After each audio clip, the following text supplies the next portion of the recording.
Wanafunga viti kwa nini? Kae hapa waseme tuseme. Ngucanio cia utongoria kanitha-ini wa SDA Nyahururu itumite mihango ya mahoya kurugama kwa ihinda muthenya wa Jumamothi guku miaho iri igiukanirira. Wanafunga viti kwa nini? Wanafunga viti kwa nini? Ino ni ndeto iguciririe ehitukiri hamwe na maabitha a ugitiri kuma ceceni ya borithi ya Nyahururu aria maingiriire na kumoria metikire gutuithania ngucanio ciao na njira iria yagiriire. Aria twaranirie nao maramenereria muhunjia umwe wiriga guthamio kuma kanitha-ini uyu makiuga niwe uracogera ngwe na kwahukania etikia. Kuna furugu zinaletwa na pastor, the former pastor mwenye alikuwa hapa akaondoka kwa sababu zake na alipigwa transfer akaenda, alafu ndio analetea furugu hapa, analeta guns ndio wakuje wafuge hii kanisa letu.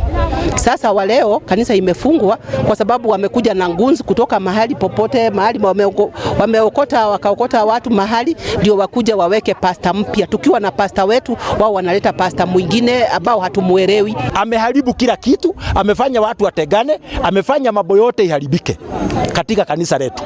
Paka washiriki wanapigana wenyewe. Na akipewa barua ya kusimamishwa na kanisa letu anakataa. Wameform Union of Churches nje ya kanisa na mpango wa kanuni ya kanisa. Maugite makoretwo rungu rwa urugamiri wa Central Rift Valley Conference ona gutuika mwahoyo wiyahurite na kuingira gikundi-ini kia Union of Churches iria iri thiini wa kanitha uyu wa SDA Mugaro wa wendi wa wetikia.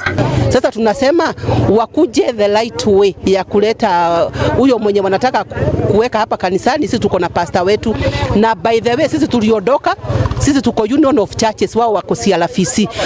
Wanaoeneza uvumi ambaye kwa mfano kiongozi ambaye amesimama hapo awali ambaye ametoa testimony ni kwa sababu ya uongo ambaye amependa kutumia ili kwamba aweze kuwadanganya na kuwadaa washiriki wa kanisa hili.